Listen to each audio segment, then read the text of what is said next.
I'm often asked what my favourite hang gliding site is, and in America I've managed to get very high, beautiful mountains, and in Brazil it's lovely and warm flying. But Derbyshire on a good day really is a very nice place to fly.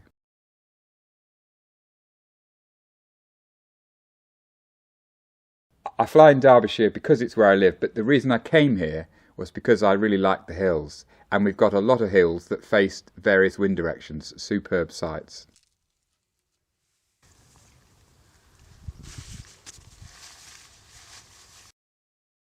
I first saw hang gliding when I was probably 15 or 14. I just saw some people flying down from a little hill in a straight line to the bottom field, and I think as a teenager I thought, well, I'll actually do that. And I set myself a challenge and say, rather than just talk about it, I will actually do that.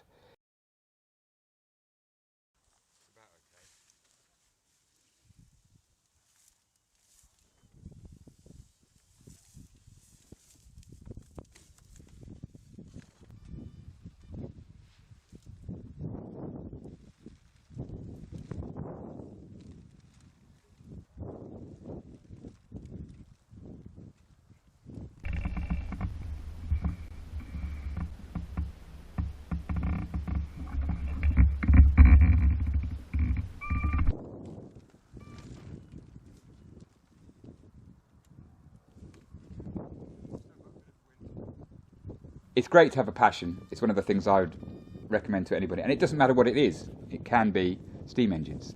But I like flying.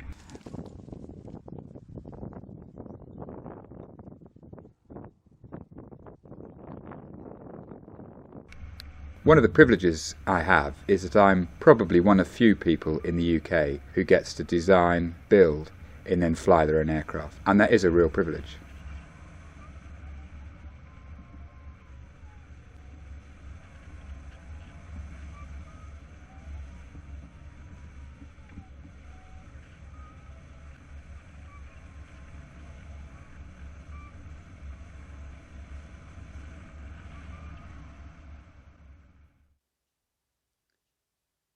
When I became interested in hang gliding, the idea of manufacturing and making an aircraft ticked all the boxes as far as I was concerned at the time. So it was a sort of dream to do, and then I had to work hard to try and make it happen.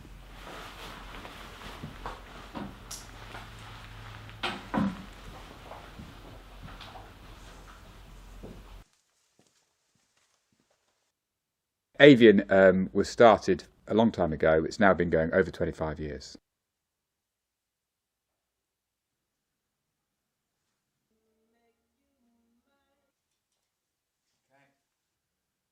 The materials have changed over the years. I think probably the biggest change is that things like carbon fibre are much more widely available, though we were one of the first to use carbon fibre in topless designs. We were the first in the UK.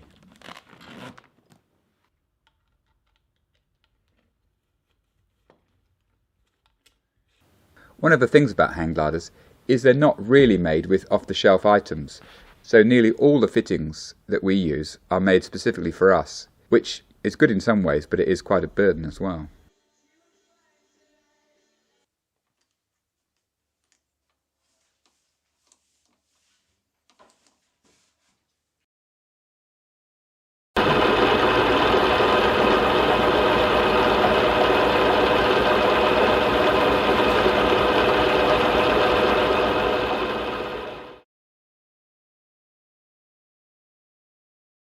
I like to think ours are significantly safer than other people's because we use better materials and we do spend a lot of time thinking about how things might behave, and therefore they're designed so that it's harder to do it wrong, harder to put together wrongly.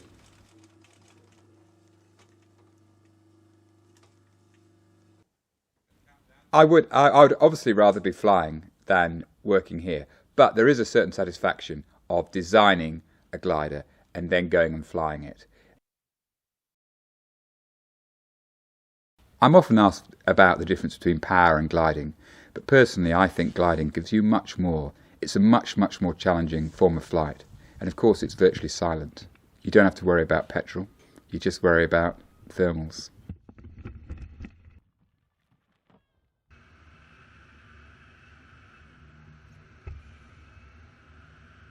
Well, the thing about flying is that it's the opposite of what your mum said. So your mum probably told you, don't go too high, don't go too fast. Whereas with flying, the opposite's true. The higher you are, the safer you are. It's very strange. With my competition flying, I really came to a stop. I really came, because I was always worried when I was a youngster. I was really worried that I'd lose hang gliding. I'd give it up. It was almost like a nightmare that I wouldn't do it anymore. And I used to go to a lot of competitions. And then I went to a competition in Florida, and I had a little boy, but he wasn't with me. And there's another little boy there, and there were the usual accidents and things at the competition. And I just thought, I've done enough competitions, and I didn't do any more.